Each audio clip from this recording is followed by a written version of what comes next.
4.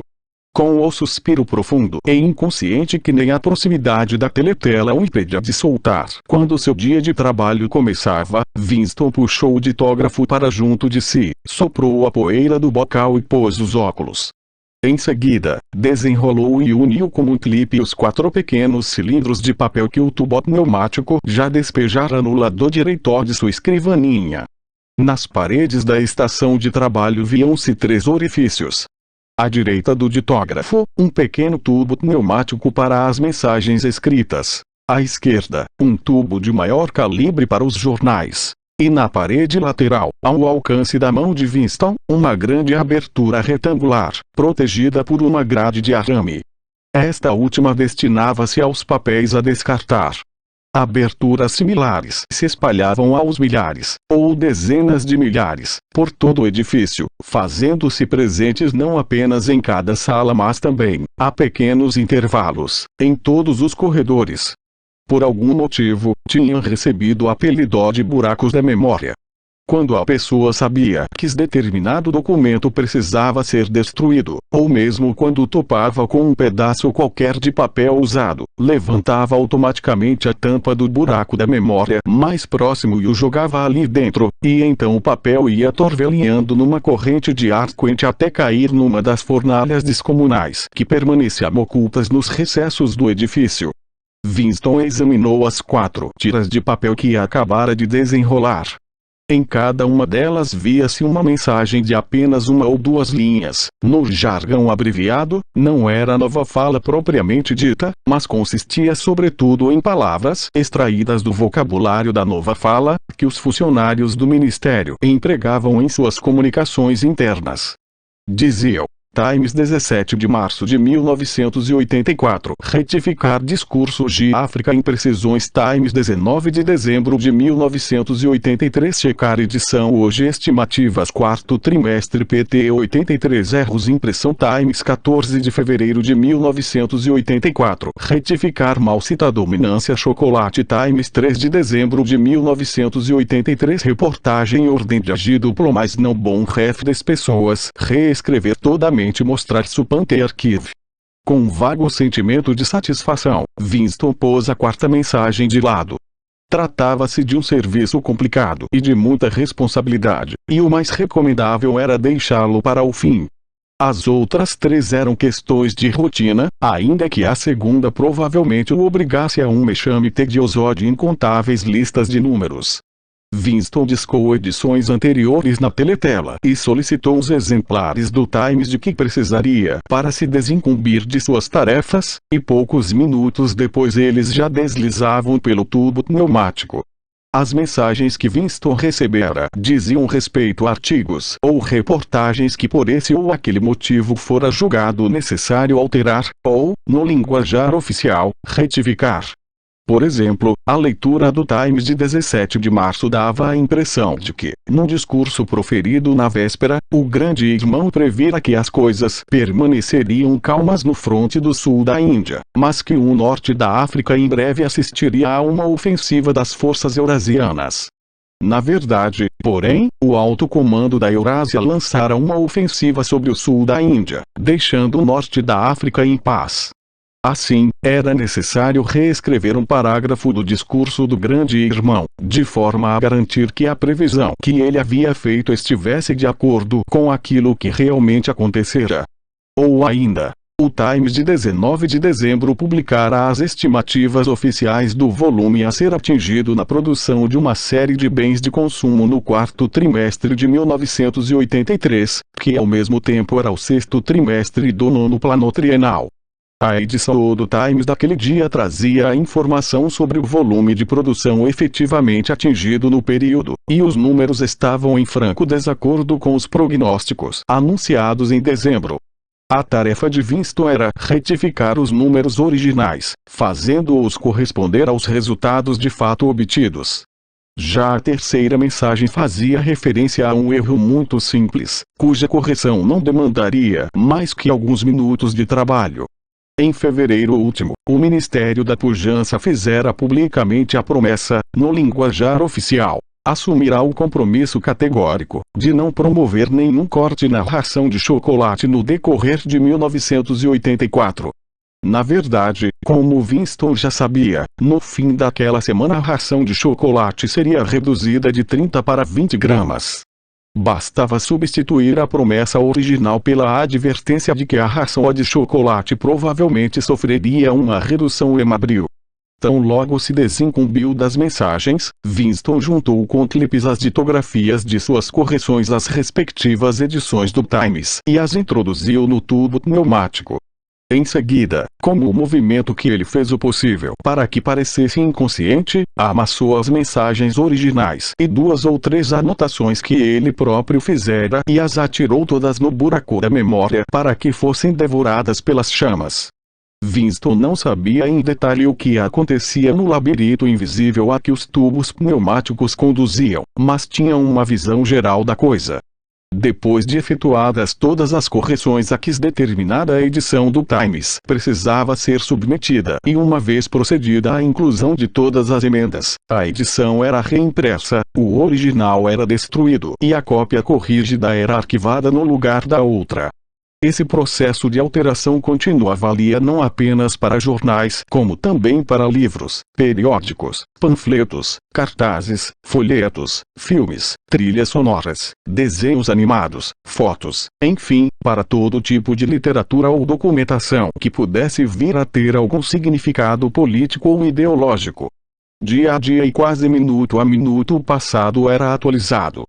Desse modo era possível comprovar com evidências documentais que todas as previsões feitas pelo partido haviam sido acertadas, sendo que, simultaneamente, todo vestígio de notícia ou manifestação de opinião conflitante com as necessidades do momento eram eliminados. A história não passava de um palimpsesto, raspado e reescrito tantas vezes quantas fosse necessário. Uma vez executado o serviço, era absolutamente impossível provar a ocorrência de qualquer tipo de falsificação. A maior seção do Departamento de Documentação, muito mais ampla do que aquela em que Winston trabalhava, era composta de pessoas cuja única obrigação era localizar e recolher todos os exemplares de livros, jornais e outros documentos que tivessem sido substituídos e precisavam ser eliminados. Alguns números do Times que, devido a mudanças no alinhamento político ou em virtude de profecias equivocadas do grande irmão, podiam ter sido reescritos uma dúzia de vezes, continuavam arquivados com sua data original de publicação, sem que houvesse outro exemplar para contradizê-lo. Os livros também eram recolhidos e reescritos vezes sem conta, e nas reedições jamais se admitia a introdução de modificações. Tampouco nas instruções que Winston recebia por escrito e das quais tratava de se livrar tão logo se desincumbia delas, reconhecia-se ou dava-se a entender que a tarefa solicitada implicava um ato de falsificação. A referência era sempre a deslizes, equívocos, erros de impressão ou citações improcedentes, os quais era necessário, em benefício da exatidão, corrigir. Se Beck, pensou ele ao reajustar os números do Ministério da Pujança, aquilo nem falsificação era. Tratava-se apenas de substituir um absurdo por outro.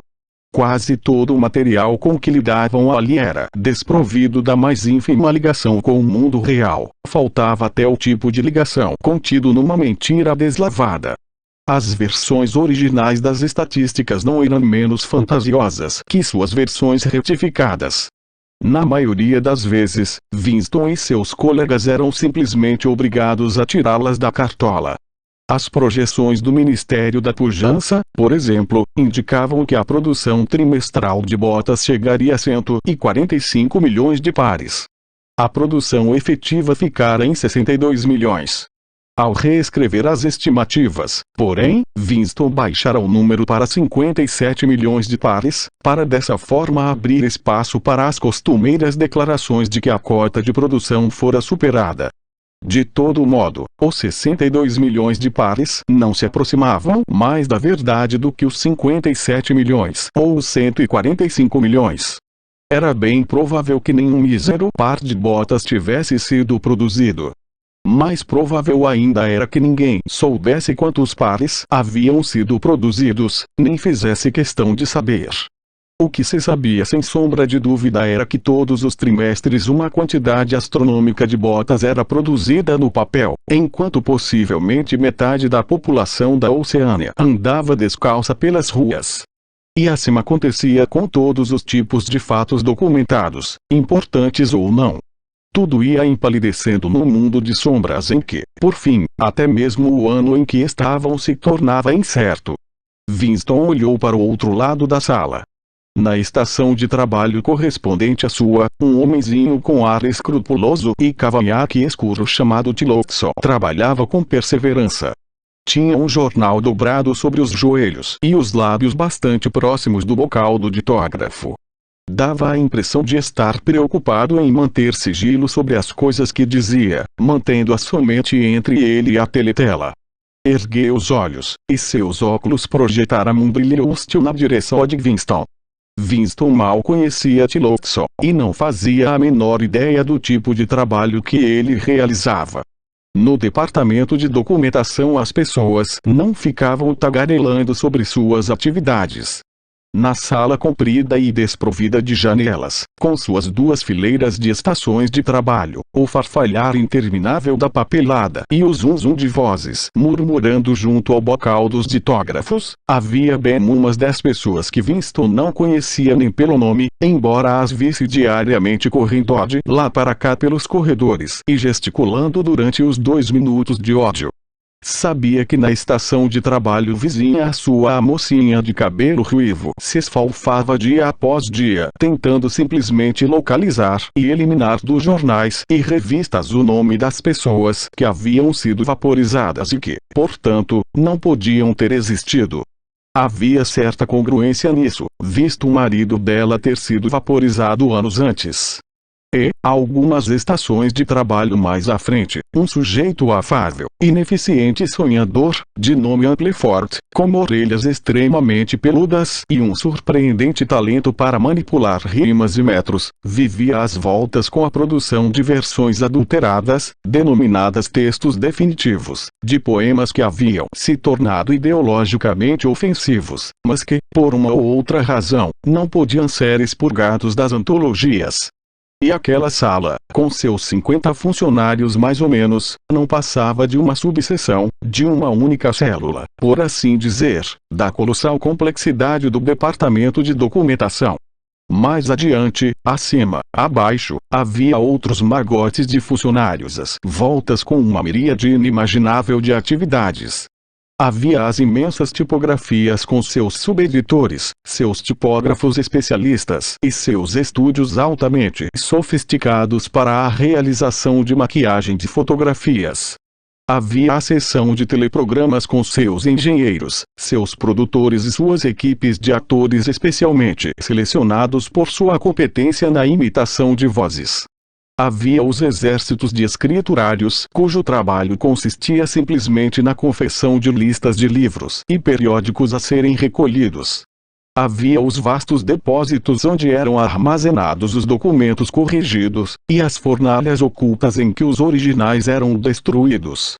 E, em lugares indeterminados, totalmente anônimas, havia as cabeças dirigentes que coordenavam todo aquele esforço e estabeleciam as diretrizes políticas que tornavam necessário que este fragmento do passado fosse preservado, aquele adulterado e aquele outro destituído de toda e qualquer existência.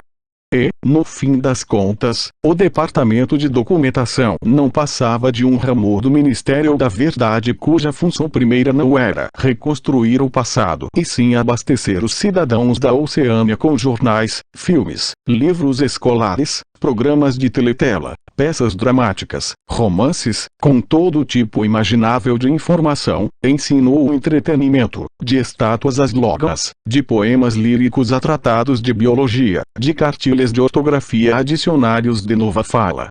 E ao Ministério cabia não apenas suprir as inúmeras necessidades do partido, como também reproduzir toda essa operação num nível inferior, em benefício do proletariado. Havia uma série de departamentos dedicados especificamente à literatura, à música, ao teatro e ao entretenimento proletário em geral. Ali eram produzidos jornais populares contendo apenas e tão somente esportes, crimes e astrologia, romances sem a menor qualidade, curtos e sensacionalistas, filmes com cenas e mais cenas de sexo, e canções sentimentais compostas de forma totalmente mecânica por uma modalidade especial de caleidoscópio conhecida como versificador. Havia inclusive uma subseção inteira, Pornodiv era seu nome em Nova Fala, dedicada à produção do tipo mais grosseiro de pornografia, que era despachado em embalagens fechadas e que nenhum integrante do partido, salvo os envolvidos em sua produção, tinha a permissão de ver. Enquanto Winston trabalhava, o tubo pneumático despejara mais 3 mensagens em sua escrivaninha, mas eram questões simples e ele as resolvera antes de ser interrompido pelos 2 minutos de ódio. Fim do ódio, voltou à estação de trabalho, tirou da prateleira o dicionário de Nova Fala, empurrou o ditógrafo para o lado, limpou os óculos e se dedicou à sua principal atividade da manhã. O trabalho era o maior prazer da vida de Winston. Suas tarefas compunham uma rotina majoritariamente enfadonha, mas vez por outra apareciam incumbências que, de tão difíceis e intrincadas, faziam-no correr o risco de perder-se nelas, como nas profundezas de um problema matemático. Eram obras delicadíssimas de contrafação, sem orientação alguma além de sua familiaridade com os princípios do Socin e uma ideia aproximada do que o partido queria que fosse dito. Winston era bom nesse tipo de coisa. Uma vez ou outra já fora até encarregado de retificar os editoriais do Times, inteiramente escritos em Nova Fala. Desenrolou a mensagem que deixara de lado no começo do dia. Ela dizia: Times 3 de dezembro de 1983 reportagem ordem de agir duplo mais não bom ref das pessoas reescrever toda a mente mostrar supante arquive. Isso poderia ser traduzido da seguinte maneira em velha fala, ou inglês padrão. A reportagem sobre a ordem do dia pronunciada pelo Grande Irmão e publicada no Times no dia 3 de dezembro de 1983 ficou péssima e ainda faz referência a pessoas que não existem. Reescreva e apresente um rascunho a seus superiores antes de mandá-la para o arquivo. Winston leu a matéria condenada. Aparentemente, a principal intenção da ordem do dia do Grande Irmão fora elogiar o trabalho da organização conhecida como FFCC, responsável por fornecer cigarros e outros itens para o conforto dos marinheiros das fortalezas flutuantes. Um certo camarada Withers, membro insigne do núcleo do partido, merecera menção especial e fora condecorado com a Ordem do Mérito Conspícuo, segunda classe. 3 meses depois, de uma hora para outra e sem nenhum motivo aparente, a FFCC fora dissolvida. Supunha-se que Withers e seus sócios tivessem caído em desgraça, mas tanto os jornais como a Teletela haviam silenciado sobre o assunto. Nada de extraordinário nisso, pois quase nunca os transgressores políticos eram levados a julgamento ou mesmo denunciados publicamente. Os grandes expurgos, que envolviam milhares de pessoas, com julgamentos públicos dos traidores e criminosos do pensamento que faziam confissões abjetas e em seguida eram executados, serviam como punições excepcionalmente exemplares e só aconteciam a cada 2 ou 3 anos. O mais comum era que as pessoas que caíam em desgraça no partido simplesmente desaparecessem e nunca mais se ouvisse falar delas. Ninguém fazia a menor ideia de que fim teriam levado. Em alguns casos podiam nem estar mortas. Winston possivelmente havia testemunhado o desaparecimento de 30 conhecidos seus ao longo dos anos, isso sem contar seus pais. Winston acariciou suavemente o nariz com um clipe. Na estação de trabalho do outro lado da sala, circunspecto, o camarada Tillotson continuava debruçado sobre seu ditógrafo. Ergueu a cabeça por um momento. De novo o brilho hostil dos óculos. Winston ficou pensando que talvez o camarada Tillotson estivesse fazendo o mesmo trabalho que ele. Era perfeitamente possível. Tarefa tão complicada jamais seria confiada a uma única pessoa. Por outro lado, deixá-la a cargo de uma comissão seria admitir abertamente que o que se pretendia ali era uma adulteração. Com toda probabilidade havia no mínimo uma dúzia de pessoas elaborando versões rivais daquilo que o grande irmão de fato dissera em sua ordem do dia. E em breve alguma manda-chuva do núcleo do partido escolheria esta ou aquela versão, faria a reedição do texto e acionaria os indispensáveis e complexos processos de referência cruzada para que em seguida a mentira selecionada entrasse para os anais permanentes e se tornasse verdade. Winston não sabia por que Withers caíra em desgraça.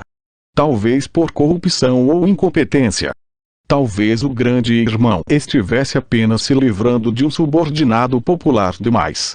Talvez Withers ou alguém próximo a ele estivesse sob suspeita de abrigar tendências heréticas. Ou talvez, e o mais provável, a coisa acontecera apenas e tão somente porque expurgos e pulverizações eram elementos indispensáveis à mecânica governamental. As únicas pistas concretas estavam nas palavras-ref das pessoas, que indicavam que Withers já estava morto.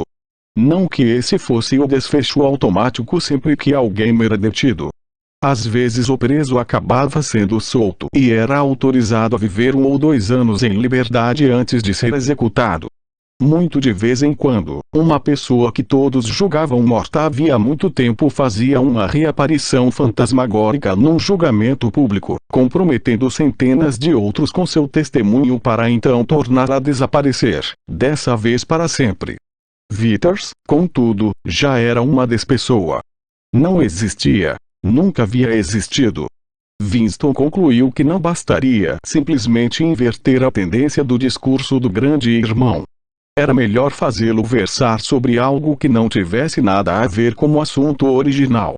Podia transformar o discurso na habitual cantilena contra traidores e criminosos do pensamento, mas isso era um pouco óbvio demais. Por outro lado, se inventasse uma vitória no fronte ou um trunfo de superprodução no âmbito do 9º plano trienal, talvez estivesse criando uma complicação grande demais para os registros. De súbito apareceu na sua cabeça a imagem sob medida, por assim dizer, de um certo camarada Ogilvy, recentemente morto em combate em circunstâncias heroicas. Havia ocasiões em que o grande irmão dedicava sua ordem do dia à celebração de algum membro humilde e insignificante do partido, cuja vida e morte eram então elevadas à condição de exemplos dignos de ser seguidos. Era chegada a hora de ele festejar o camarada Ogilvy. Na verdade nunca existira nenhum camarada Ogilvy, mas um punhado de linhas impressas e 2 ou 3 fotos forjadas fariam com que ganhasse vida. Winston refletiu por alguns instantes, depois puxou o ditógrafo para junto de si e começou a ditar no conhecido estilo do grande irmão. Um estilo ao mesmo tempo militar e pedante, graças a uma artimanha que consistia em formular perguntas e prontamente apresentar as respostas para elas. Que ensinamentos tiramos desse fato, camaradas? O ensinamento, que aliás é também um dos princípios fundamentais do Socing, de que etc. muito fácil de imitar. Aos 3 anos de idade, o camarada Ogilvy rejeitara todos os seus brinquedos, exceto um tambor, uma submetralhadora e um helicóptero em miniatura. Aos 6, graças a uma autorização especial, 1 ano antes do que permitia o regulamento, ingressara nas fileiras dos espiões. Aos 9, se tornara comandante de tropa. Aos 11, denunciara um tio à polícia das ideias depois de ter escutado às escondidas uma conversa que lhe parecerá conter tendências criminosas. Aos 17, fora organizador distrital da Liga Juvenil Antissexo. Aos 19, projetara uma granada de mão adotada pelo Ministério da Paz e que no primeiro teste matara 31 prisioneiros eurasianos de uma só vez. Aos 23, perdera a vida em combate. Perseguido por jatos inimigos ao sobrevoar o Oceano Índico com despachos importantes, amarrara a metralhadora ao corpo, usando-a como lastro, e saltara do helicóptero em alto mar com despachos e tudo, disse o grande irmão, impossível de contemplar sem uma certa inveja. Em seguida, o grande irmão acrescentou algumas observações sobre a pureza e a determinação que haviam marcado a vida do camarada Ogilvy. Era abstêmio, não fumava e sua única distração era a hora que passava diariamente na academia de ginástica. Além disso, fizera voto de celibato, pois acreditava que o casamento e as preocupações com a família eram incompatíveis com uma vida de absoluta dedicação ao dever. Quando se dispunha a conversar, era sempre sobre os princípios do Socin, e sua única aspiração na vida era derrotar o inimigo eurasiano e perseguir implacavelmente espiões, sabotadores, criminosos do pensamento e traidores em geral. Winston ponderou a possibilidade de conceder ao camarada Ogilvy a Ordem do Mérito Conspícuo. No fim concluiu que não devia fazê-lo, considerando o trabalho desnecessário de referência cruzada que isso acarretaria. Tornou a olhar de relance para o rival na estação de trabalho oposta à sua. Algo parecia lhe dizer com segurança que Tillotson estava às voltas com o mesmo trabalho que ele. Era impossível saber qual das versões acabaria sendo adotada, porém Winston acreditava firmemente que seria a sua. O camarada Ogilvy, que até uma hora antes não existia nem na imaginação, agora era um fato. Não deixava de ser curioso, pensou Winston, que fosse possível criar homens mortos, mas não homens vivos. O camarada Ogilvy, que nunca existira no presente, agora existia no passado, e tão logo o ato da falsificação caísse no esquecimento, existiria com a mesma autenticidade e com base no mesmo tipo de evidência que Carlos Magno ou Júlio César.